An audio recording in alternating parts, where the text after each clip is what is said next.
What is up, people? Hope you're doing well today, and I hope you're smashing it whatever you're up to.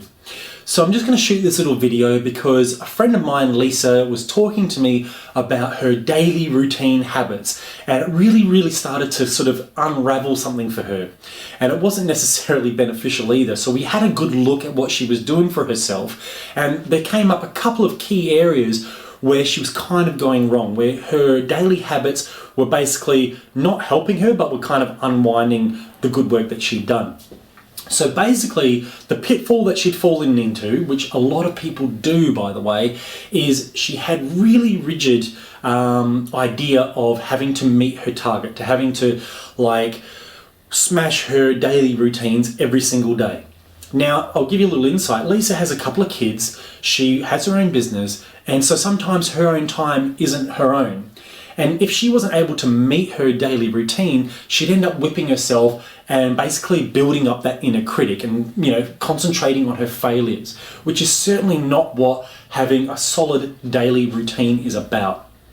For those of you who don't know, having a solid daily routine is something that really kind of grounds you. It becomes your ballast in life. So when things go out of way, your daily routine brings you back into that balance.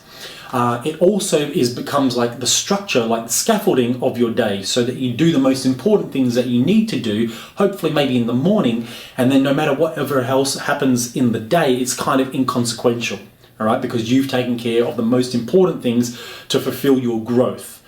Okay, so anyhow, Lisa was wanting to meditate for like half an hour every day. She had a body awareness practice that went for another half an hour. She also had, exercise practice that went for an hour. She had reading that went for half an hour. Next thing you know, it's like this 2.5 hour daily routine that she just couldn't like manage and maintain. So the problem with that, again, is that it was becoming self-defeating and she was comparing herself to her failures. So here's the key. When you create yourself a daily routine, like I have a daily routine, and so I have like the ideal daily routine, like this is ideally what I can do, but I also have a backup plan. And it's like, okay, if I can't meditate for like the 45 minutes to an hour that I aspire to every day, then minimum 20 minutes. I can do 20 minutes, all right? Or if I want to look after my body but I don't have time to go to the gym today, like I try to go 3 or 4 times a week, but if I can't go on a day that I plan, like I can definitely do like 30 or 40 burpees, it only takes 7 minutes, believe it or not. So like there are things you can do, and at least having some negotiating power or some flexibility in your routines or your habits is definitely going to play out as a benefit to you, right? Because it's a key problem if you hold rigid ideals on what it needs to look like. You need to be able to bend and flex because life happens, and it will happen, and it shouldn't like put you off balance, and your daily habits and your routine should really support what it is that you're aligning to in life. The other key or the other pitfall about daily habits is like if you have too much focus in one particular area.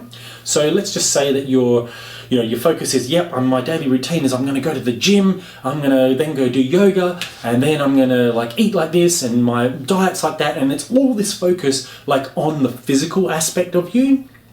Then what happens is you start lacking, say, in the emotional area, you start lacking in the mental area, you stop focusing on how you're behaving in the world, your spiritual connection starts to diminish if you're too dominant in one area.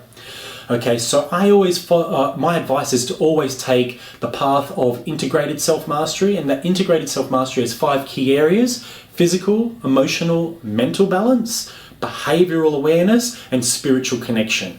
If you can cross-train those 5 key areas in yourself, then what happens is you get an exponential growth, all right? They support each other, because the fitter that you are, or the more oxygen you have going through your blood, the more mental focus you have. The more mental focus you have, the more awareness you can have over your emotions. The more awareness you have over your emotions, the more that you can relate to others and you can behave in the world that is of more mastery. And as you're behaving with more mastery and you become more aware of your spiritual connection, you start to sense a greater purpose and a greater sense of joy, which then feeds back into your whole life again, and it starts to exude and radiates joy and alignment into whatever it is that you're aiming towards.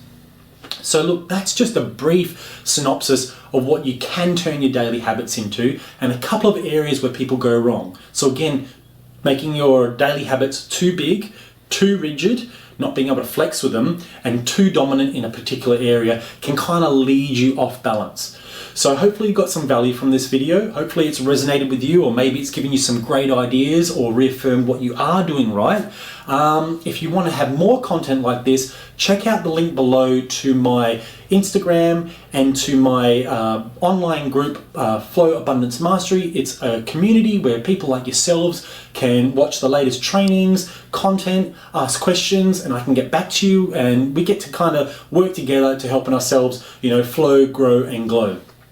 Anyway, look, that's enough from me today, and I look forward to connecting with you soon. Bye for now.